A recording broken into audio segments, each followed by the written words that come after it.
Muy buenas tardes. A ver, el tema de la charla, como hablaba antes un poco con Borja y con Ismael, este Medicina Ficción lo he elegido porque me parece que los que estamos todo el día metidos, además como yo residentes, es literalmente todo el día, metidos en el hospital entre cuatro paredes, estás viendo cosas que para ti son cotidianas, pero que para fuera de esas puertas dices, jo, qué cosa más interesante, ¿no? Esto que cómo mola y cómo... Y aparte, yo soy residente de cardio, entonces no es porque sea de cardio, que también, pero la cardiología mola, se hacen cosas muy chulas, por eso mucho de la charla va a ir sobre eso, ¿vale? Una parte grande. Son esas cositas que se hacen cotidianamente en cualquiera de los hospitales grandes de Madrid, ¿vale? En La Paz, en el Marañón, en el Clínico, en cualquier hospitales grandes se hace lo que va a salir de aquí, ¿vale? No estoy hablando de cosas que vayan a aparecer dentro de 10, 20 años, estoy hablando de cosas que ya son práctica clínica habitual, ¿vale?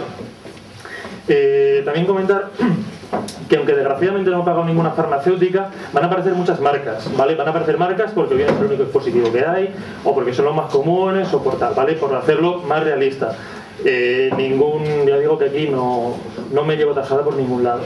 Y otra cosita más, dudas, preguntas, cosas que no explique bien, que cualquier cosa, preguntad con toda tranquilidad. Ahora o después yo responderé si sé, y si no sé, apuntaré todas las dudas y las responderé todas juntas en el blog, ¿vale? Aquellas que por lo que sea me hayáis pillado fuera de juego, pues bueno, así me las miro y aprendemos todos, ¿vale?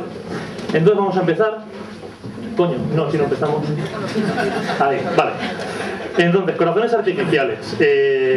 Hace como un par de días ha salido en las noticias unos cirujanos de Estados Unidos que le habían hecho un apañito a un hombre que el corazón le había fallado. A ver, el infarto es una cosa que aunque la gente ahora vaya por la calle diciendo yo es que he tenido un infarto, tal, fue el médico, el infarto mata y mata mucho. Y cuando no mata, te deja mal. Te deja el corazón con una cicatriz que si es lo suficientemente grande hace que no pueda latir bien.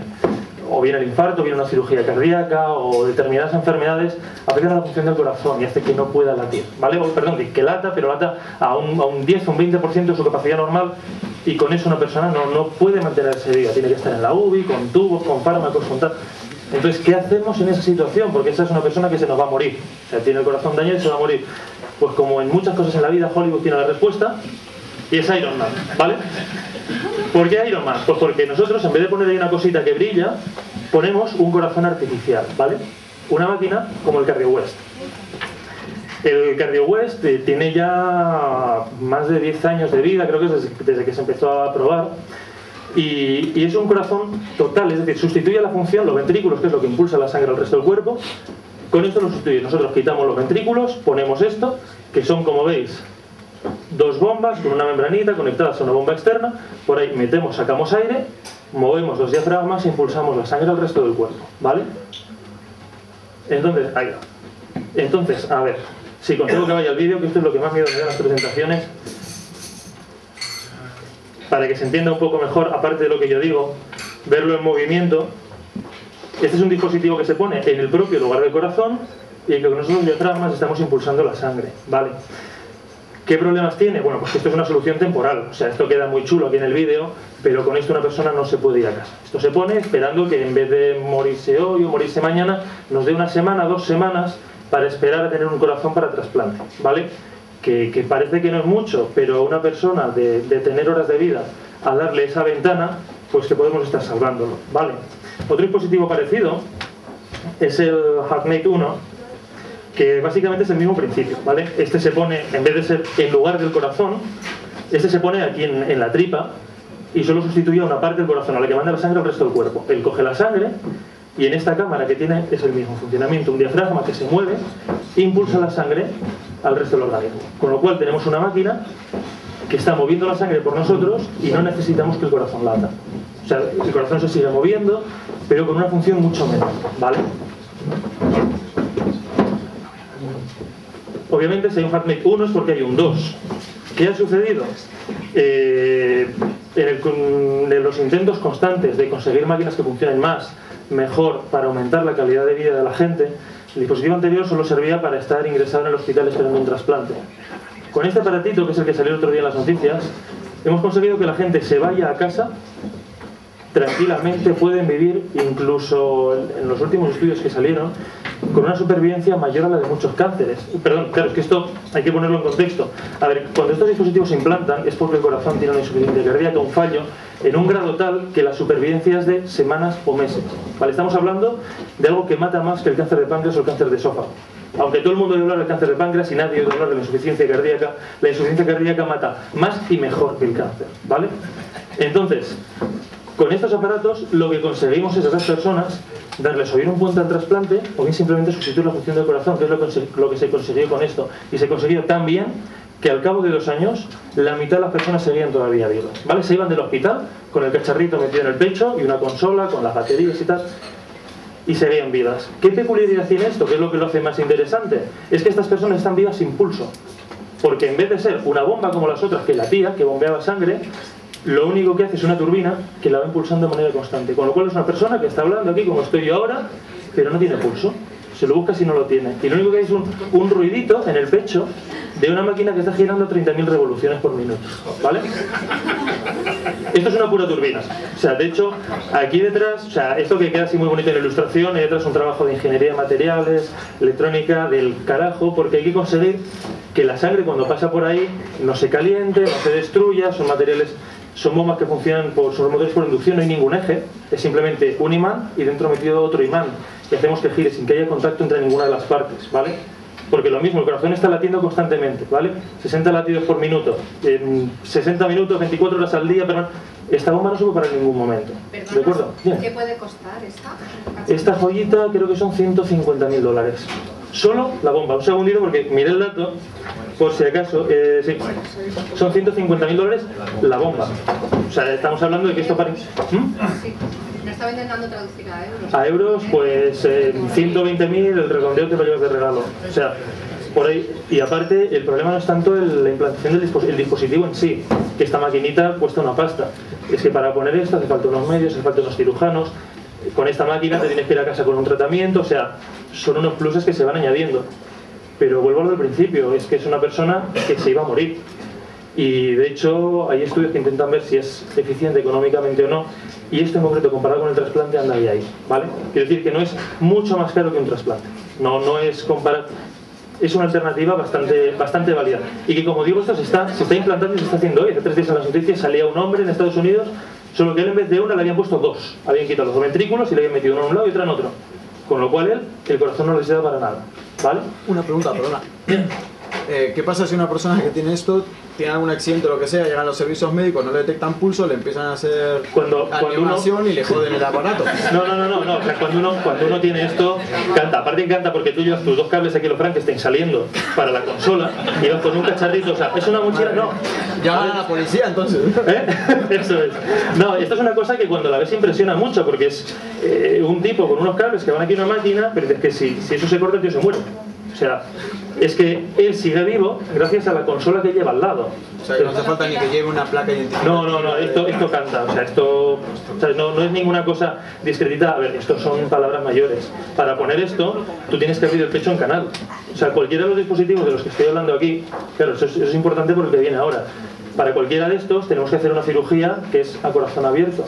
Tú coges con una sierra de calar como las de bricomanía, abres el esternón, abres las costillas, te metes en el corazón, tal, la arteria, o sea, son cirugías grandes.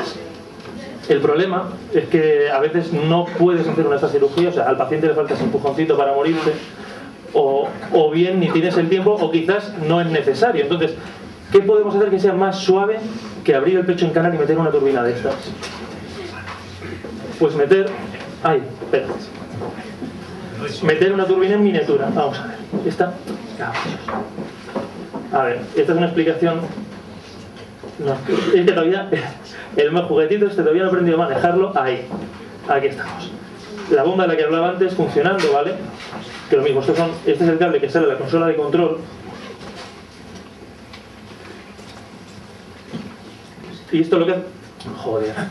Mira, me voy a dejar, aparte que el vídeo ya lo he contado, con lo cual el vídeo tampoco aporta mucho. Es ver que salía la sangre por ahí con la turbina esta, conseguía impulsar el resto del cuerpo. Aparte, insisto, todo esto es simplificado.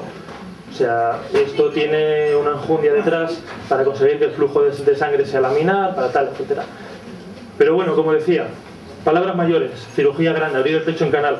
A veces no hay tiempo o a veces no es necesario hacer todo eso. Pues vamos a hacer lo mismo, meter una turbina, pero con un catéter, ¿vale? Vais a ver en la charla que en cardiología nos encanta hacer cositas con catéter. En vez de abrir el pecho en canal, hacemos un corte pequeñito en la ingle, ¿vale? Y a través de ahí subimos mediante un catéter hasta el corazón. En este caso lo que metemos es este dispositivo, el Impella, que tiene ahí una turbina en miniatura, ¿vale? Si le antes he dicho que iba a 15.000 revoluciones, esta era, lo voy a mirar para no patinarme, el Impella andaba del orden de 150-200.000 revoluciones por minuto, ¿vale?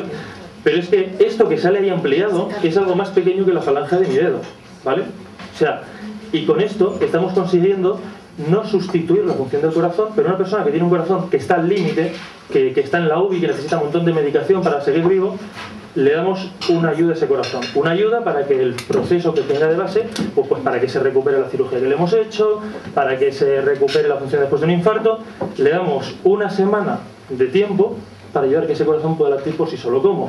Pues eso, con esta turbina que la metemos llegando a través de la aorta, perdón, a través de la, insisto, por la femoral, subimos hasta aquí arriba.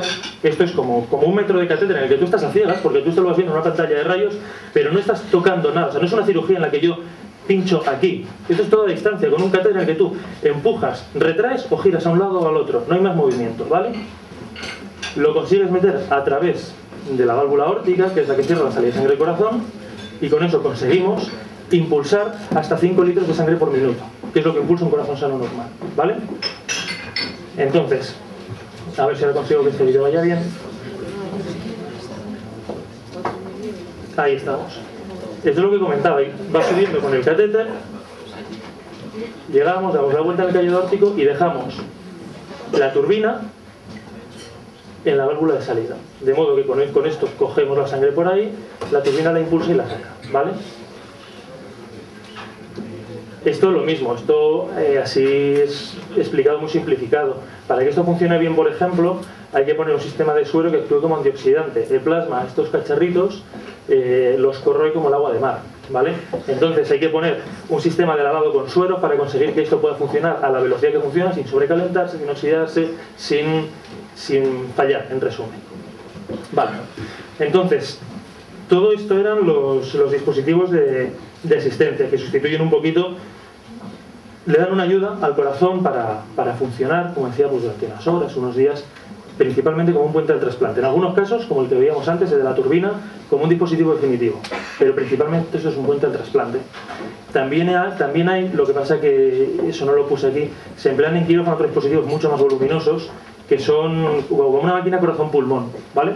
Nosotros sacamos la sangre del cuerpo, la pasamos por una máquina que la oxigena y la impulsa para volver a latir, ¿vale? Para volver al cuerpo. Eso nos sirve si, por ejemplo, queremos implantar una válvula artificial.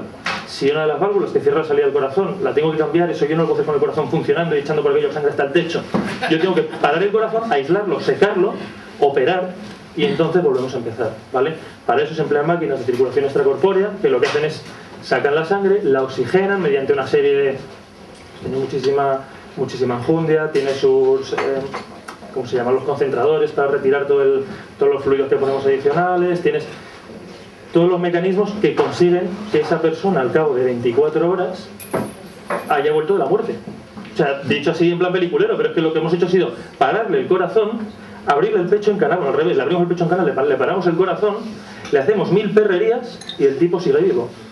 Y esas 1000 perrerías que le hacemos, por ejemplo, es la implantación de una válvula.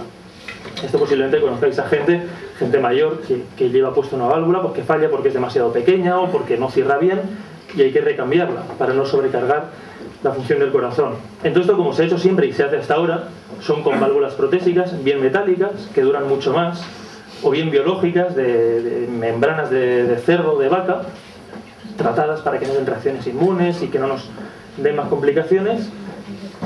Le sustituimos la válvula que ellos tienen y les ponemos esta. Con lo cual, hemos arreglado la función y el corazón vuelve a latir normalmente. ¿Cuál es el problema? Como he dicho, estas válvulas se ponen en gente mayor, en la abuelita de 75 años. Que hay veces que la abuelita de 75 años solo necesita la válvula, pero hay veces que también tiene mal el pulmón, es diabética, tiene el riñón vuelta al aire y no va a salir de la cirugía. Entonces, las personas hasta ahora, pues se les decía, lo sentimos mucho, lo que usted necesita es una válvula, pero no se la podemos poner. Entonces estaban con tratamiento médico para lo que duraran. Y lo que duraran, insisto, estamos hablando de meses. ¿Qué se ha conseguido ahora? Hacer, a través de un catéter, porque yo digo que a los cardiólogos el tema de los catéteres nos encanta, a través de un catéter pasar una válvula, ¿vale? Cogemos una válvula plegada sobre un soporte metálico, la subimos hasta el corazón y cuando estamos en el sitio, la expandimos, ¿vale? Ahí estamos, subimos hasta el caído de la aorta y cuando estamos en la posición de la válvula, primero hinchamos un globo para romperla, porque como la que hay yo ya no la quiero, no quiero ni que me moleste. Hinchamos un globo, rompemos la válvula para dejarla pegada a las paredes y entonces volvemos a hinchar otro globo con la válvula de verdad, ¿vale? Perdona, estas, o sea, las pruebas de campo de esto, ¿cómo se hace? Con cerdos. Siempre cerdos. Cerdo, a ver, por ejemplo,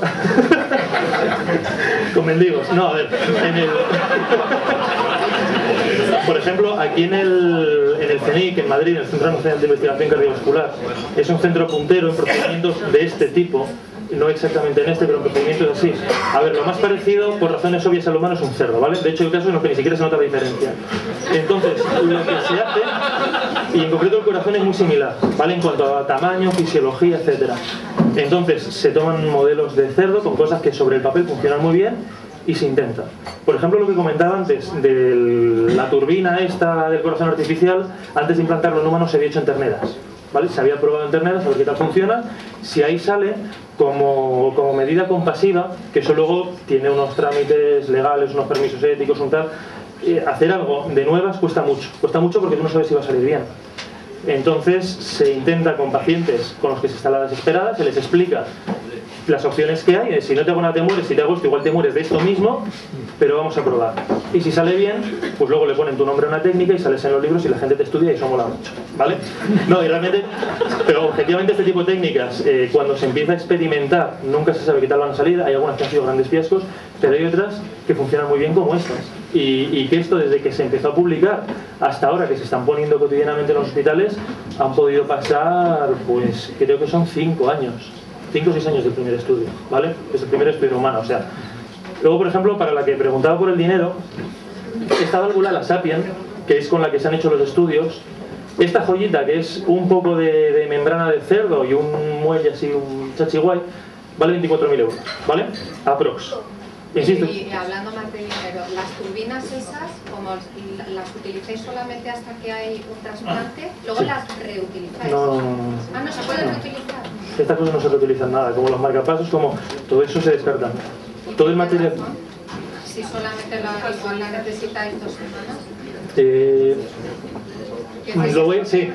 Voy a responder hablando contigo, porque todas las cosas cuando se las aplican a uno como que lo ve más claro. A mí me tienen que poner en una turbina.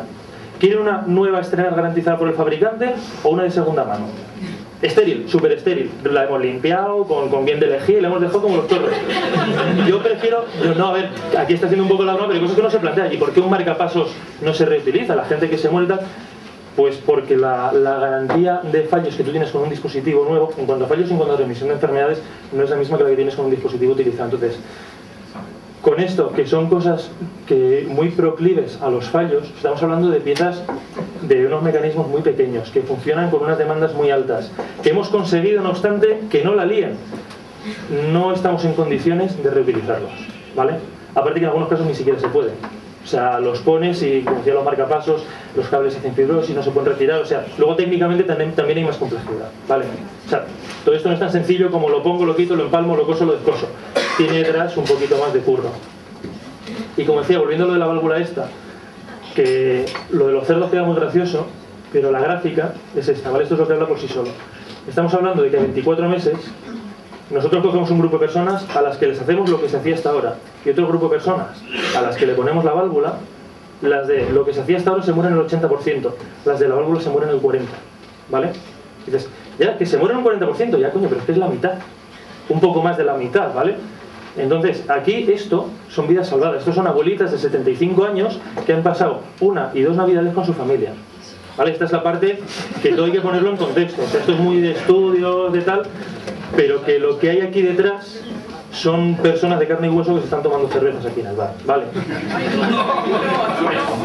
No, o sea que podrían, aquí no habrá ninguna, pero podrían estarlo perfectamente, porque después de estos dispositivos, estos no tienes que andar cargando con un carrito ni con nada por el estilo.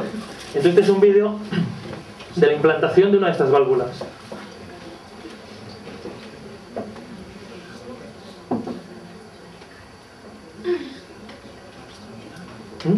No, esto lo hacen los top.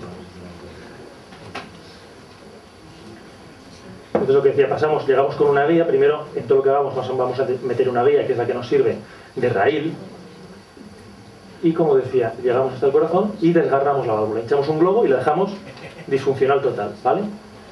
Y ahora, para que el corazón no nos moleste, le hacemos que fibrile, que no lata, veis cómo ahora no se mueve, conseguimos que no lata, hinchamos la válvula tranquilamente y lo hacemos que vuelva a latir, ¿vale? Te hago una pregunta. Sí. Tanto en esta como en la otra que era una turbina, en el camino de entrada estáis en el sentido inverso a la válvula. Eso es. Hay que calcularle para cuando justo ahora meter. Sí. Sí, o sea, todo eso... Sí, yo me preguntaba lo mismo, le dije, ¿pero esto cómo lo hacéis? Claro, tú vas viendo por la actividad del corazón, todo esto lo haces con el paciente, como salía la imagen del póster, ¿vale? Todo muy de ciencia ficción, con muchos paños, mucha pantalla, mucho cable, mucho tubito. Entonces tú tienes un monitor en el que ves la actividad cardíaca y ves cuándo puedes pasar y cuándo no, ¿vale? Y aún así todo esto son cosas que hace gente con muchísima experiencia, muchísimo entrenamiento detrás, porque fallos aquí no suele haber segundas opciones. O sea, un fallo en un cateterismo, si lo que comentábamos antes en el podcast, si cuando tú entras a una de las arterias del corazón para abrirla después de un infarto, si por lo que sea rompes la pared de la arteria, o corres mucho para subir a quirófano, el cirujano corre mucho en abrir ese pecho y aún así cruzar los dedos, o si no el tipo está muerto. O sea, que no pasa nunca, pero a veces pasa, ¿vale? No, es lo que se explica siempre, el consentimiento informado y tal. Estas técnicas cuando se hacen es porque merecen la pena respecto a cualquier opción, ¿vale? O sea, esto, con todo lo mal que puede ir, va a ser mejor que la otra opción, que es tomar pastillas. Pero hay que tener en cuenta que esto puede ir mal. Y quien dice esto dice cualquier cosa, ¿vale? Hasta una aspirina la puedes tomar y te puede dejar vuelta al aire, ¿de acuerdo? ¿Cómo queda adherida la válvula? Esa es una buena pregunta. A ver, bastante bien, respondiendo rápido. Esta válvula lo que se hace es a poner, ¿cómo se dice en español? Consigues pegar las vigas, las vainas del muelle, consigues pegar el metal a la pared, tanto de la base de la aorta como del tracto salida, ¿vale? ¿Cuál es el problema? Que para que esto quede bien pegado depende de factores anatómicos, depende de quién haya hecho la técnica, depende de que cuando tú hayas roto antes la válvula, la hayas roto bien, hay muchas cosas intermedias. Entonces, en los libros, el muellecito ese queda perfectamente pegado al agujero de la salida del corazón y ahí no hay fugas, pero es que eso solo pasa en los libros. En la realidad, el muelle aquí no se ha podido abrir bien del todo porque no se puso la suficiente presión y en la otra parte ha cogido un pliegue de la válvula. Entonces esto no es como ponerla una nueva, ¿vale? O sea, esta técnica ni ninguna no es perfecta, tiene fugas. Pero insisto, si cualquier fuga que pueda tener esto va a ser preferible a lo que tenía antes el paciente. Pero de todas formas esto sí que quedan pegadas bastante bien, pero no es un sellado perfecto, no es un cierre perfecto lo que hacen en la salida, ¿vale? No sé si tu pregunta iba por ahí. Luego, otra cosita, en cuanto a stents, a este tipo de materiales que se ponen, claro, que se me olvidó comentar, aquí en estas dos válvulas, esta la hinchamos con un balón, pero esta se hincha ya sola, ¿vale? Esta está hecha con un material tal que a temperatura ambiente yo lo deformo como quiera, pero cuando lo meto en el cuerpo a la temperatura del organismo, él tiende a recuperar la forma a la cual fue diseñado, que es la de la válvula posicionada, ¿vale? Entonces, nosotros lo metemos con el catéter y en el momento que retiramos la vaina que lo cubre, ella se expande para recuperar la forma que tenía originalmente, que es la forma que queremos que tenga en la salida de la aorta, ¿vale? ¿Cómo conseguimos eso? Con una aleación que es el nitinol, que está... ¡Ay! Ahí. Es que no sé, en fin. Me tenía que haber dejado de tontadas. Vamos a ver. El nitinol, nada, tranquilo. Sí, prefería hacerlo yo por tener más control, pero veo que me está saliendo el tiro por la culata.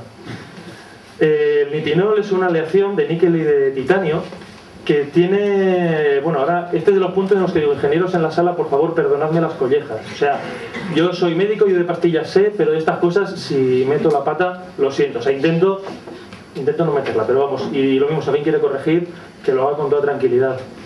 El níquel y el titanio, en esta aleación, forman una malla que tiene una característica peculiar, y es que la estructura cristalina de esa malla depende de la temperatura, ¿vale? A temperaturas altas, el alta o baja depende de la proporción de níquel y titanio que tenía en el diseño, ¿vale? Entonces, a temperaturas altas, recupera su forma, tiene una forma, que es con la que nosotros la hemos solidificado, la hemos diseñado. A temperaturas bajas cambia la estructura cristalina, hace que unos planos se puedan desplazar respecto a otros y es deformable. ¿Qué peculiaridad tiene? Que a temperatura baja es deformable, pero cuando yo la caliente va a recuperar la estructura cristalina microscópica que tenía originalmente, con lo cual, macroscópicamente, el cable que yo he deformado va a recuperar la forma original. Esto se ve mucho mejor con un vídeo. Esto es un muelle de nitinol que a temperatura ambiente yo lo estiro, le hago lo que quiero y cuando lo meto en un baño de agua caliente, microscópica y macroscópicamente recupera la forma original, ¿vale? Entonces, esto además luego tiene, esta es la parte, digamos, médica. Este metal tiene, industrialmente tiene que ser la leche. O sea, yo no entiendo, pero esto, aparte de para producirlo, porque la proporción de níquel y titanio tiene que ser muy exacta, no se admiten impurezas, tiene que emplear unos métodos de fusión concretos. Aparte tiene una peculiaridad, y es que yo he dicho, a temperatura baja deformable, a temperatura alta recupera su forma original, pero es que además, en un rango de temperaturas en torno a esa que llamamos alta, es un material súper elástico, ¿vale? Más elástico que una aleación de acero normal. Entonces eso tiene la ventaja de que nosotros cuando lo implantamos lo diseñamos para una temperatura y manteniéndonos en ese rango yo puedo tenerlo contenido, la estructura la puedo tener plegada dentro de una vaina. Él va a tender a recuperar su forma original, pero como hemos dicho estamos en un rango de temperaturas en el que el metal tiene una gran elasticidad. Entonces conseguimos la tensión de elasticidad del metal, aguantarla con la vaina que nosotros le ponemos, ¿vale? Este metal es capaz, he leído en algún lado, de hacer hasta... estamos hablando de, creo que eran en torno a 10 atmósferas de presión al intentar expandirse, ¿vale? Es una cosa desaforada. Lo que hacemos es, o sea, esto tiene la ventaja de que en ese rango de temperaturas, en torno a la que él recupera su forma original, no es, digamos, tan exigente, entonces nos permite mantenerlo comprimido con una vaina hasta que llegamos a donde lo queremos poner. Y donde lo queremos poner puede ser pues, un intestino que se ha cerrado por un tumor y que por allí la comida no pasa, entonces yo paso con un metal, con una guía, paso con el catéter, cojo, meto dentro este stent y como él tiende a expandirse, él se va a abrir solito, ¿vale? Pero es que esto además tiene, bueno, vamos a verlo en el vídeo que se ve más claro.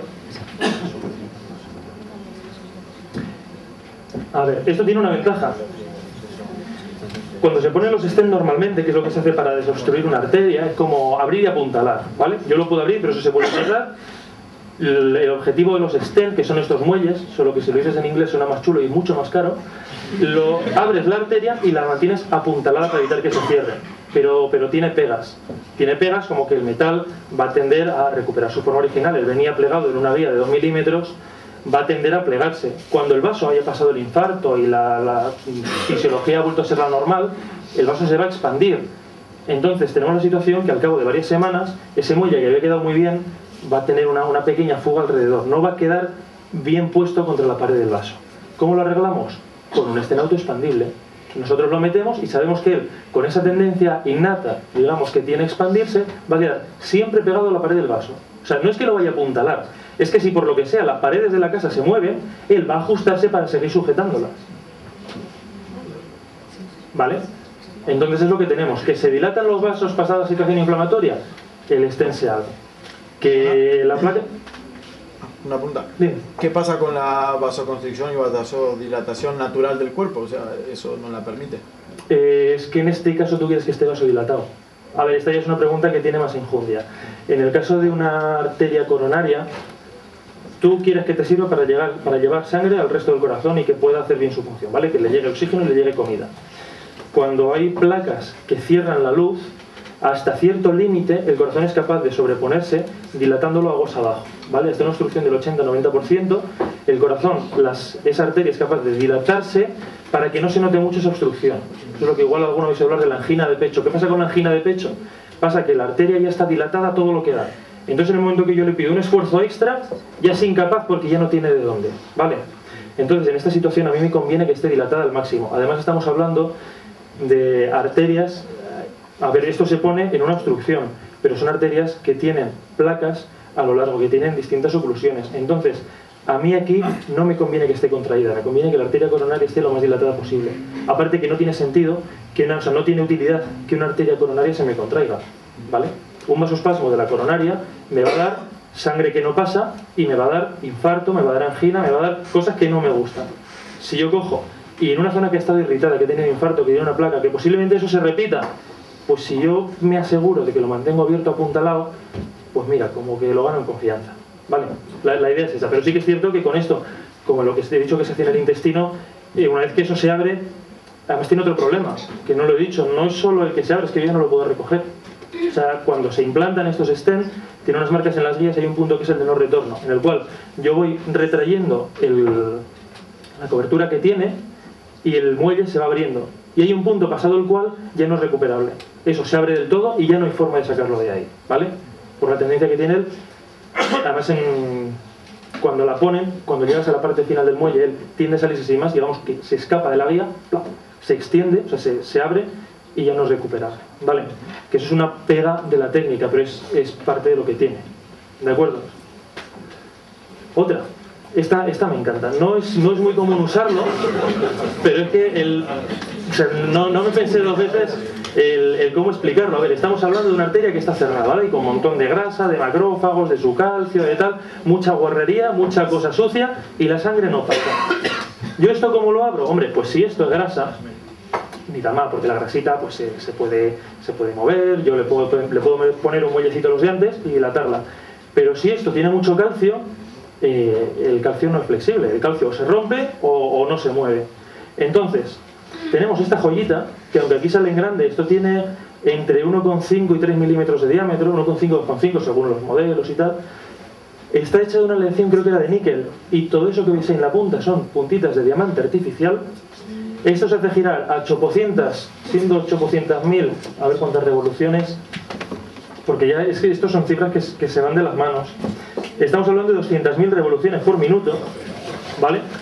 Entonces esto lo metemos la misma jugada de antes. Corte aquí, arteria, tal, vamos para arriba, en el momento que llegamos a la oclusión lo ponemos a girar y como una tuneladora vamos avanzando y echando para atrás, avanzando y echando para atrás. Y vamos comiendo la pared del vaso, hasta que conseguimos limpiar todo ese calcio que había, dejar la arteria permeable para poner un stent o hacer lo que queramos hacer, o si es una arteria en las piernas que no deja pasar la sangre y tal, lo mismo, ¿vale? Y, dime. ¿No se mete nunca un catéter de esos con micrófono para flipar desde fuera con...? La verdad, tendría que ser la leche. Yo creo que nadie se la... Tiene que dar ganas, ¿no? Tiene que dar ganas. Como lo estás haciendo, un catéter no te digo, pero ponerse un fondo y decir, a ver por aquí que suena, porque tiene, no, además, tú imagínate como un taladro y tal, que pillas las plaquitas de calcio y tal, tiene que ser gracioso. No, aparte, esto, insisto, todo esto que sale aquí muy a lo grande, muy magnificado, estamos hablando de una muela que tiene un par de milímetros, estamos hablando de unas partículas de 10-20 micras. O sea, todo esto, lo que lo hace difícil y lo que lo hace caro es que está hecho en miniatura, ¿vale? O sea, el principio lo de la tuneladora es como muy obvio, pero todo esto tiene más enjundia atrás. Aparte hay que pensar, ¿yo cómo hago para transmitir ese par de giro, esas 200.000 revoluciones, a algo que está a 1 metro de donde he entrado? Porque claro, yo con el taladro tengo aquí la broca, el taladro lo tengo aquí. Pero aquí estoy hablando de una broca que está allá y el taladro lo tengo aquí atrás. ¿Yo eso cómo lo transmito? O sea, voy a que todo esto que he explicado así parece muy tal, detrás tiene unos desafíos de ingeniería tremendos. Perdona, ¿no hay peligro de producir un trombo? Es decir, estamos soltando calcio dentro de la vena. Estamos soltando calcio. A ver, en todo esto, el paciente lleva heparina, que es un anticoagulante, hasta las cejas, y las partículas que salen, que más que un trombo, el problema sería un émbolo, que una de esas particulitas se te fuera a una arteria de la cabeza y de repente te quedaras ciego o no movieras un brazo. Puede pasar, pero esto está diseñado para que el tamaño de las partículas sea lo suficientemente pequeño como para que el daño no sea apreciable. Pero es una muy buena pregunta, porque por ejemplo, en todos los procedimientos que he dicho antes, todo lo que implique pasar días, nunca ocurre nada. O mejor dicho, nunca nos damos cuenta de que ocurra nada. Pero si tú a un paciente le haces una resonancia, que es lo mejorcito que hay para ver el cerebro, se la haces antes y se la haces después, tú vas a ver que van a aparecer zonas que se han quedado secas, microinfartos, que no pasa nada con ellos, no tienen ninguna relevancia y se puede vivir con ello, pero están ahí, ¿de acuerdo? Pero vuelvo a lo de antes, es que dices, yo no quiero los microinfartos en la cabeza, y es que el otro final es que estás infartado y te mueres. ¿Me explico? O sea, aquí al final es comprar algo y vender algo. O sea, yo compro el curarme del infarto a cambio de, bueno, pues de unas complicaciones o de, ¿me merece la pena? ¿No me merece? ¿De acuerdo? Una pregunta quizá un poco estúpida, pero es que... Ninguna. No se me acaba de... Pregunta estúpida ninguna, igual que lo he dicho mal. Realmente, ¿cómo consigues que la misma vena no sufra cuando le estás La vena sufre. La vena, esa es una muy buena pregunta. La vena sufre, y sufre mucho. De hecho, esto se hace con una infusión de vasodilatadores del carajo. O sea, tú cuando haces esto estás irritando la vena y la vena va a espasmarse. Entonces esto lleva una luz, o sea, digamos como un conducto, el propio sistema, para estar poniendo constantemente vasodilatadores, ¿vale? Que consigan inhibir, que consigan bloquear esa respuesta natural a contraerse. Es una muy buena pregunta, ¿vale? Eso sí que es cierto.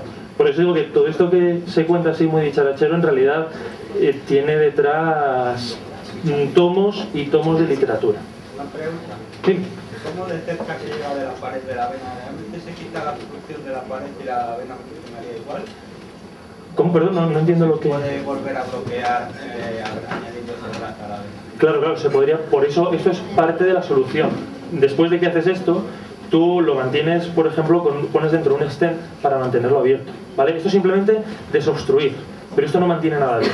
Pero la pared de la vena no se quita la grasa, solo, digamos, la parte central. Sí, joder, estas son preguntas ya las de examen. A ver, el objetivo de esta técnica es quitar principalmente el calcio, no solo la grasa. No obstante, cuando tú lo haces, te estás comiendo la parte del endotelio, que el endotelio es anticoagulante. O sea, a nosotros la sangre en los vasos no se nos coagula porque todas las paredes de los vasos son anticoagulantes, evitan que se peguen. Si yo eso lo rompo como hago con esto, la sangre, lo primero que va a hacer en cuanto vea, coño, grasa fresca, se va a pegar, ¿vale? Y va a hacer un trombo, se va a cerrar. Entonces, durante esas técnicas y después, se dan anticoagulantes y se dan antiagregantes, para evitar que ese tejido que ha quedado expuesto sirva para que las células se peguen, ¿vale? O sea, cuando yo... ¿Y se llega a recuperar este tipo? Eso es lo que te iba a decir ahora. Bien, joder, estas son buenas preguntas. El tejido se recupera tanto que a veces me vuelvo a cerrar la arteria. Entonces, claro, no, es que esto, uno llega y dice, estamos en 1960, un tipo se pasa una sonda urinaria, de las que se meten por sálvase a la parte, se la pasa hasta el corazón, inventa el cateterismo cardíaco, 1960, ¿vale? Vamos pasando, sí, tal cual. Más información, así mismo. Sí, de hecho, en la revista Amazing, en el número 2, de eso va la entrada, de eso va el artículo. De cosas que parecen locuras, o sea, una sonda urinaria metida por aquí por el codo, tal, vale, pues gracias a ese tipo, hoy podemos hacer cosas como esta. Entonces, ¿qué se hace después? Vemos que una arteria está ocluida, pues la vamos a abrir, metemos un globito, lo hinchamos y la abrimos. Pero vemos que esto con el tiempo tiende, por la retracción elástica del tejido, a cerrarse. Vale, pues lo apuntalamos con un muelle. Ya lo mantenemos abierto, pero vemos que el tejido, el endotelio, se recupera, empieza a crecer y vuelve a cerrar la pared. ¿Cómo lo hacemos? Y este ya es ya el más difícil todavía. Cogemos y los struts, las vigas, digamos, de ese con lo que lo apuntalamos, las varillas del stent, las recubrimos de un fármaco antitumoral. ¿Qué hacen los antitumorales? Evitar que las células se reproduzcan. Entonces, yo pongo un muelle que no solo lo está manteniendo separado, sino que además les está pegando a todas las células que se quieren multiplicar. De modo que yo me aseguro que eso siga abierto. Luego, respondiendo a tu pregunta, ¿y no es posible que el tejido vuelva a crecer y se vuelva a cerrar? Sí, y por eso existe este modelo de stent. ¿De acuerdo? Pero lo mismo, compramos y vendemos. Con ese modelo, ¿yo qué compro? Que no se reste, no sé. ¿Qué tengo que pagar a cambio? O sea, perdón, que no se vuelva a cerrar, que no crezcan las células y se cierre la luz del vaso. Pero a cambio, el problema que tiene es que hay un material extraño y se van a hacer trombos. Entonces es valorar el riesgo de una cosa con la otra. ¿De acuerdo? Entonces, seguimos para bingo. Ya hemos acabado con la parte de cardio. Ahora vamos con cuestiones de imagen, que también son cosas bastante vistosas, ¿no? Porque la ecografía estoy seguro de que a todas las mujeres que hay aquí se han hecho al menos una en la vida. Si habéis tenido hijos habrá sido media docena. Y a los hombres posiblemente también, que sea un ligamento, que sea un tal. Y lo de la eco, pues todo el mundo sabe qué es. Soy el ginecólogo con un gel, ¿vale? Que consiste como lo del sonar de los barcos. Yo emito unos ultrasonidos y veo cuando vuelve. Y con eso hago una imagen que el médico me dice que es un crío o me dice que es una piedra en la vesícula y que yo me lo creo si quiero y si no, pues es lo que hay, ¿vale? Entonces, esto se hace con unas maquinitas, unos transductores que se llaman las sondas que se emplean con los cristales que emiten y devuelven los ultrasonidos, unos transductores que se cogen a mano, o sea, son como, ahí sale el tamaño, ¿vale? Como yo que sé, un móvil, una cosita más o menos grandota. Y la ponemos. Entonces, vamos a hacerlo pequeño otra vez, que es que nos encanta. Yo creo, me estoy dando cuenta en esta charla que nosotros hemos tenido un tipo complejo, porque lo que estamos haciendo en realidad es todo lo que existe en el mundo en grande, nosotros lo hacemos más pequeño.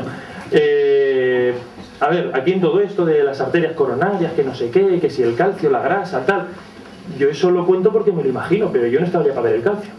Y, ojo, y no molaría poder meterme en esa arteria donde yo voy a poner el muelle y ver si hay calcio, si hay grasa, cuánto calcio, cuánta grasa, si el muelle se ha pegado bien, si no se ha pegado bien. ¿Y cómo lo hago? Pues con una eco en miniatura. Cojo este transductor y lo transformo en una cosita de 2 milímetros de diámetro que repetimos la jugada. Por la arteria, subimos hasta arriba, lo meto en la coronaria y tengo una imagen fantástica, un corte y una imagen a lo largo de la coronaria con esta maravillosa capa de grasaza, ¿vale? Aquí lo que tenemos en el centro es el transductor, ¿vale? Esta es lo que está emitiendo los ultrasonidos y esta es la imagen que tenemos de vuelta al sonido. Más oscuro es menos denso, más blanco es más denso. Grasa, músculo, ¿vale? Entonces, ahí va, que se me ha ido las manos. Aquí estamos. Por ejemplo, esta es una arteria, para que se vea un poquito la diferencia. Esta es una arteria normal, en la que esta es la luz del vaso, por aquí va la sangre. Esta es una arteria que ya empieza a tener aquí, mejor lo señalo con la mano, que ya empieza a tener aquí su capita de grasa, ¿vale? Después de chuletones y de las copichuelas y el tabaco y tal, se empieza a formar una capita de grasa. Luego, un dato curioso, es que esto no hay que tener 60 años para tenerlo. No hay que esperar a ser sesentón o estar ya jubilado. Estas placas se empiezan a formar en gente de 20-30 años. Lo que pasa es que no dan síntomas hasta los 60. Pero esto, gente veinteañeros, tal, universitario recién, ya lo tienen, ¿vale? Y el paso natural, ahora empieza a aumentar la grasa, lo siguiente que es el calcio, ¿vale? Y ya pues como curiosidad, esto es más una fricadita, ¿no? Pero hemos dicho que esto era como el sonar, esto emitía ondas y miraba cómo se devolvían. Más oscurito es menos denso, más claro es más denso, entonces el calcio es más denso y por eso lo vemos así, pero es que al ser más denso también impide que los rayos vayan detrás y nos hace una zona de sombra, ¿vale? Y lo mismo pasa al contrario, si hiciéramos una ecografía en un sitio donde hay una bolsa de agua, el agua transmite perfectamente los ultrasonidos, con lo cual yo aquí vería lo mismo, este mismo halo, solo que en vez de ser negro yo lo vería blanco.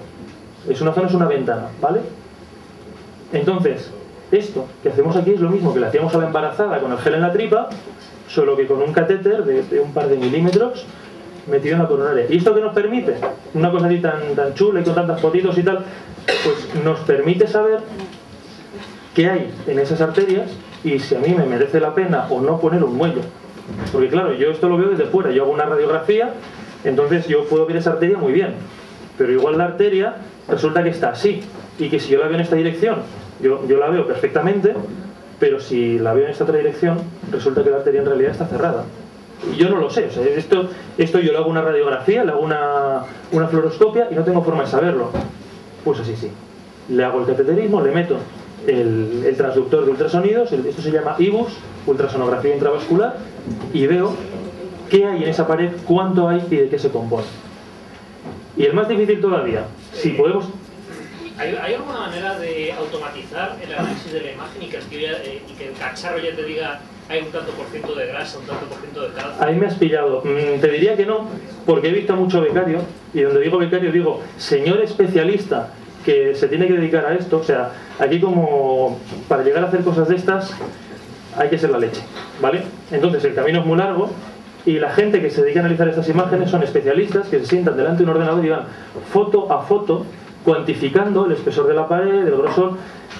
No hay ningún, que yo sepa, no hay de momento ningún algoritmo que lo haga automáticamente, ¿vale? Pero lo mismo que con el corazón, tú para saber cómo late, tú tienes que hacerlo a mano y enseñarle a la máquina, mira, este es el corazón dilatado, este es el corazón contraído. Y la máquina ya luego hace sus cálculos. Pero todavía... Aprendizaje automático. Pues todavía hay una parte muy grande que queda pues, de automatización en estas cosas. ¿Cómo se puede mejorar? Pues si con ultrasonidos veíamos esa imagen y el ultrasonido, como sabéis, aquí no son ondas físicas que tienen la resolución que tienen, si empleamos infrarrojos que tienen una longitud de onda más corta, conseguiremos mayor resolución espacial. ¿Vale? Pues vamos a hacer lo mismo con infrarrojos, ¿vale? Tomografía óptica de coherencia, que suena muy chulo, pero básicamente dice lo mismo. Yo mando un rayo de infrarrojos a la pared de mi arteria o a mi problema y mando otro espejo y veo cómo me vuelve y comparo uno con otro y así sé, el del espejo sé seguro porque es el que tengo referencia, sé seguro lo que le ha pasado, veo el que me viene de vuelta y me invento este corte de la arteria, ¿vale? Me invento este corte o me invento una reconstrucción en 3 dimensiones o me invento el trayecto longitudinal. Entonces eso viene muy bien para ver, cuando haces el recorrido completo, que en esta parte es este corte, aquí hay puntos, no sé si se ven desde atrás, puntitos en los que los conos que decía antes oscuros, que no se transmiten, ¿vale? Y que esto refleja más. Esos son varillas de un stent. Ahí se ha puesto un muelle, entonces cuando yo pongo el sensor de infrarrojos, la luz le rebota, no puede pasar atrás, y yo la imagen que tengo es esta. Luego yo aquí sé que hay un stent puesto perfectamente, y aquí sé que el stent no está bien puesto. Es lo que decía antes. ¿Qué pasa? Que hay veces que por lo que sea no se dilata bien, o no llega a la pared, y esto es un caso de malposición del stent, ¿vale? Que es parte de la técnica, pero que si no fuera por esto nosotros no tendríamos forma de verlo. Y luego te preguntas, ¿y por qué ha fallado? ¿Y por qué ha vuelto a tener un infarto? Pues con esto lo llegas a ver. O ves que tiene ahí un poquito de calcio, o ves que hay una parte de la pared que se ha desgarrado, ¿de acuerdo? Y todo esto lo estamos haciendo con algo, insisto, que es como el título de la charla. O sea, a mí cuando me explicaron esta técnica, a mí me dejaron planchado. Digo, o sea, me estás diciendo que a un tipo que está hablando contigo, pero tumbado y con unos paños por encima, pero vamos, que esto se hace con personas vivas y se lo haces y al día siguiente se va a casa. Y tú estás consiguiendo con un cacharrito que dices que emite luz, ver exactamente lo que le pasa a la pared de una arteria que tiene este calibre. Pues Nacho, pues yo me lo creo porque lo veo. Pero esta es de las cosas, como te hablábamos antes en el podcast, de por qué triunfan las pseudociencias. Porque a mí me cuentan esto y me cuentan que un chamán me pone las manos y me cura y me suenan parecido. Porque esto y la magia andan ahí, de la mano. Pero luego lo gracioso es, sí, esta foto me llamó la atención, la pongo más que nada como curiosidad. Y me dice, ya, pero esto realmente es fiable. Pues fíjate si es tan fiable que esa zona y esa zona que aparecen aquí, cuando el cerdo se muere y lo miramos al microscopio vemos calcio y más calcio. Luego fíjate si es fiable esto que le hacemos al tío despierto mirando al techo, que se corresponde exactamente con lo que tienen las arterias, ¿vale? O sea, estamos consiguiendo un estudio microscópico sin ningún tipo de invasividad ni nada, ¿vale? Esto es la leche. Y lo mismo, ¿qué nos permite? Pues hacer reconstrucciones 3D, hacer ya las virguerías que queráis. Más cositas de imagen, a ver, escáner, posiblemente, seguro que todos los que estáis aquí sabéis lo que es un escáner y a la mayoría posiblemente os hayan hecho uno.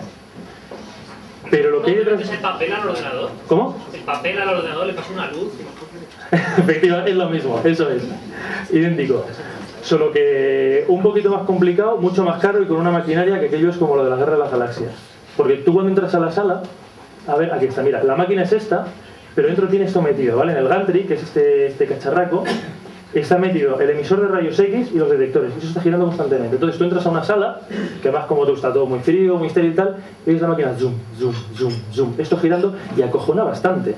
O sea, es como cuando entras a una resonancia y dices, ojo, cuidado lo que hay aquí dentro. Pero vamos, es una cosa muy espectacular, los resultados son la leche, la veremos. Y con esto, ¿qué es lo que conseguimos? Vamos a ver. Bien, eso es lo que quería. A ver, el hombre de esta placa es un caballero de 70 años que ha venido a urgencias. Entonces, la puse porque, aparte para explicar, porque la placa me pareció graciosa. Cuando la encontré, me la guardé porque esto es... Entonces, este tipo, solo viendo la placa, ya, dado que ya habéis visto una, yo le invito a una cerveza al que me diga qué 3 enfermedades tiene este hombre. ¿Vale? 3. Una ya la habéis visto, seguro. Que no es propiamente una enfermedad, ¿vale? Es una minusvalía. Al que me diga qué otras 2 enfermedades tiene... A ver, ¿alguien se anima? Por lo menos una. ¿Eh? No. Hay otra, a ver. Porque las gafas las hemos visto todos, ¿no? Pero además, aparte de que es un hombre despistado, que no se ha quitado la cadena del cuello, ha ido con la camisa puesta a hacerse la placa. Además, ¿qué tiene? A ver. ¿Obesidad? Efectivamente, ¿qué es lo que hay debajo de las gafas? Esto es un Ventolin. El artista se ha dejado el Ventolin en el bolsillo de la camisa. ¿Vale? Lo veis, ¿no? Este es el depósito, el cilindrito con el gas, y esta es la botella del inhalador. El tipo que ha venido por una neumonía se fue a hacer la placa felizmente con las gafas y el Ventolin en el bolsillo de la camisa. ¿Vale? Entonces... ¿Eh? No, pero en las urgencias las cosas funcionan así. O sea, esto es salto mata. Entonces luego hay otro, igual lo habéis visto por ahí, típica presentación y tal, hay uno parecido de un escáner de pulmón en un depistaje de cáncer y se ve el tipo que se ha dejado el paquete de cigarrillos en el bolsillo de la camisa. Entonces tú ves los cortes y de repente llegas a uno en el que se ven los 19 cigarrillos, porque uno ya se lo había fumado, y el tío efectivamente hay que ser... En fin. Pues eso, esto es una placa, ¿vale?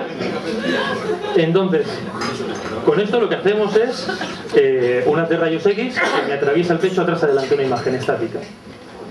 Si yo cojo y en vez de un haz hago una foto en este ángulo, otra en este, otra en este, otra en este, y la superpongo, más que fotos hago cortes, cojo con un haz de rayos y voy haciendo cortes sucesivos, yo puedo conseguir, reconstruyéndolo por ordenador, un corte, ¿vale? Una rodaja de esa persona.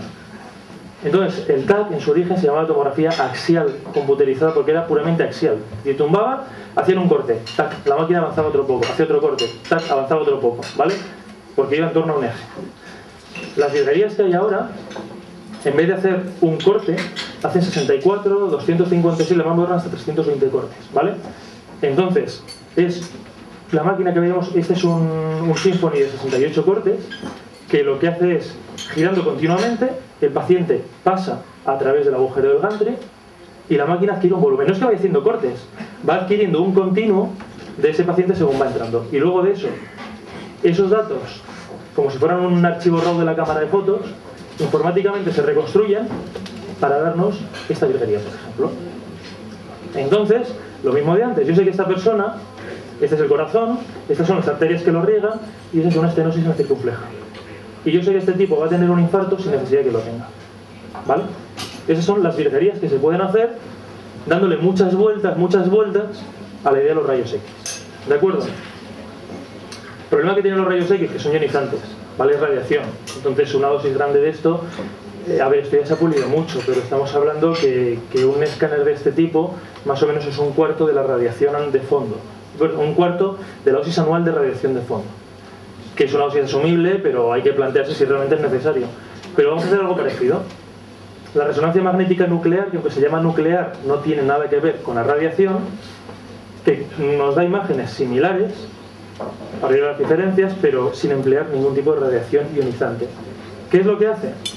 Como aquí en el público sé que hay gente que se dedica a esto, por favor, con más insistencia, perdonadme las collejas, Chema. Esto desde el cariño, ¿vale? Entonces, esto se aprovecha de las propiedades. Es que esto, a ver si lo cuento bien porque a mí me sigue sonando al bueno, o sea, yo lo entendí el último año de carrera. Los átomos de hidrógeno son átomos que tienen un protón, un neutrón y tienen una orientación, ¿vale? Tienen un spin magnético. Entonces, yo los meto en un campo magnético fuerte, pero fuerte, de 1,5-3 teslas, ¿vale? O la más suavecita de media tesla. Es un campo magnético que si la resonancia de verdad estuviera donde esa ventana, si yo acerco aquí una silla metálica, no la sujeto, ¿vale? La silla metálica aquí se me va y se pega contra la máquina. Entonces, son unas cosas, de hecho tienen que estar, estas salas son salas faradizadas, están cerradas en una jaula metálica para contener ese campo magnético, ¿vale? Y cuando se entra hay que quitarse el objeto metálico, es un imán muy potente que alinea todos los átomos de hidrógeno. Y conseguimos, con un pulso de radio, desalinearlos, ¿de acuerdo? Detenemos el pulso de radio y esos átomos van a volver a su situación original. Cuando vuelvan a su situación original, ellos van a emitir radiación electromagnética, que yo mido y luego reconstruyo para tener una imagen como esta. ¿De acuerdo? Esto es ciencia ficción. O sea, yo lo he contado así como muy convencido, pero lo mismo, yo sé que funciona porque lo veo. Pero eso de los átomos que se alinean, que se desalinean, que emiten radio, ¿qué tal?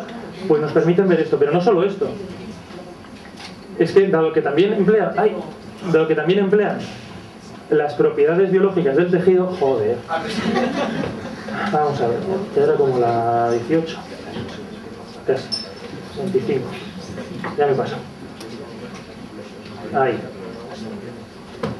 Entonces, vamos a ser capaces, lo mismo, hacer sus reproducciones muy bonitas en 3 dimensiones, con color artificial, etcétera, o incluso aprovechando eso, las capacidades, las propiedades biológicas del tejido, ver, por ejemplo, cómo difunde el agua dentro y fuera de la célula. Entonces, eso nos permite que en un paciente que ha tenido un ictus, en las primeras horas después del ictus, ver ya qué zonas están dañadas. No sé si esto, aquí está la foto. Entonces, una imagen que en un escáner, bueno, esto de radiografías normales ni hablamos, eso sería de coña. En un escáner no veríamos nada, pero con esto podemos hacer una secuencia que es con atenuación de líquidos, de tal y cual, que los ingenieros lo pulen para ahorrarnos el trabajo. Nosotros conseguimos ver las zonas que ya están dañadas, ¿vale? En las fases más iniciales. Entonces esto nos permite decidir enfocar un tratamiento o no hacerlo, o saber, de acuerdo. Y lo mismo, aprovechando, de eso ya no he encontrado una fotografía buena, pero hay otras que son las más espectaculares, que ven incluso la dirección de difusión del agua. Entonces, reconstruyen la dirección de los haces neuronales en el cerebro. Porque el agua difunde dentro de la neurona, pero no fuera. Entonces, si yo tengo un axón de 20 centímetros, el agua que está dentro se mueve adelante y atrás del axón, pero no se va a mover fuera, no puede salir. Eso con un axón, con otro axón, con otro, yo lo miro con la resonancia y me va a dar la dirección de todos los tractos neuronales que hay en el cerebro, ¿vale? No he encontrado ninguna foto así aparente, pero las hay con sus colorines, en función de la dirección y tal. Entonces, terminando ya con imagen. Con imagen, joder, y con historia en general. La endoscopia. Seguro que todos habéis oído alguna vez, lo de endoscopio, que te meten un tubo por las partes tal, para ver qué tal está el intestino. Pero eso es molesto. O sea, eso de que uno cojan y le violenten de esa manera, pues aparte que tiene una preparación, tiene unos riesgos. ¿No podríamos hacerlo? Pues sí, coño, para eso están los ingenieros, para ahorrarnos quebraderos de cabeza y meter una cámara, una lente, unos flashes de fotos, unas baterías y una antena de wifi dentro de una pastillita de 1 pulgada de longitud, ¿vale? Yo cojo esa pastillita, me la trago, es la cápsula paparazzi, ya va haciendo 2 fotos por segundo, según va bajando por todo el tubo digestivo, y como en cosa de unas 10 horitas, algo así, yo la he hecho, no hay que recogerla, ¿vale? Esto tampoco se reutiliza, esta cápsula se tira y adiós. Y con esas imágenes... ¿Y qué pasa si te tragas de culo? Que va haciendo fotos hacia arriba, también vale. Es que dependiendo para qué la quieras... Ay, no tengo las fotos. Hay cápsulas que tienen cámaras en una parte o en las dos. Y aparte, lo que es ya la pera limonera es esta, que es orientable por un imán externo. Entonces tú la metes y la vas dirigiendo a donde quieres, ¿vale? Por esterilizarse. O sea, virguerías. Y obtenemos imágenes con la capsulita que son similares a las que tendríamos metiendo el tubo, ¿vale? Pero es que ni siquiera hace falta la cápsula, es que con un escáner, con lo de antes, podemos hacer una colonoscopia virtual. O sea, ya es que esto es la leche, no hace falta ni que te metan el tubo ni nada. Tú coges, te tumbas en una camilla, entras, sales en el escáner, 20 segundos de exploración, ya tenemos la imagen. Mira, un pólipo y otro pólipo. Desventajas. A mí me has pillado sin contraste. Esto creo que se hace sin contraste. Sí, porque estas imágenes no tienen contraste. Desventajas que tiene esto. El rendimiento nunca va a ser tan bueno como una colonoscopia. Yo en una colonoscopia meto la cámara aquí, lo veo aquí, y si veo que hay algo, yo voy a meter unas pinzas, lo voy a cortar y me lo voy a llevar. Esto solo me sirve para decir, pues efectivamente usted tiene un pólipo, vuelva para que le metamos el tubo por él. Pero claro, la gente que no tiene esto se ha ahorrado lo del tubo. Pero bueno, es un beneficio que tampoco, ahora en serio, tampoco ha quedado muy claro, ¿vale? La cápsula se ha estudiado y tal, y no se ahorra mucha comodidad, el resultado tampoco es nada del otro mundo, pero bueno, ahí está, o sea, hay donde mejorar. El Da Vinci, esto ya lleva más añitos funcionando. Por eso es posible que algunos lo conozcáis ya de periódico, de noticias, de tal. A ver, los cirujanos son humanos y aunque la mayoría tienen un pulso como para ser ladrones de panderetas, pero hay cositas que son demasiado finas o demasiado profundas como para hacerlas a mano. Bueno, que se pueden hacer a mano, se ha hecho toda la vida a mano, pero si hubiera una forma de conseguir más precisión con menos errores, pues sería mejor. ¿Cómo lo hacemos? Con esta joyita. Esta joyita es un robot con 3 brazos, en uno tiene la cámara, en otros 2 tiene instrumental, el que los ayudantes le van poniendo, porque tiene unas pinzas, un cauterio, tal.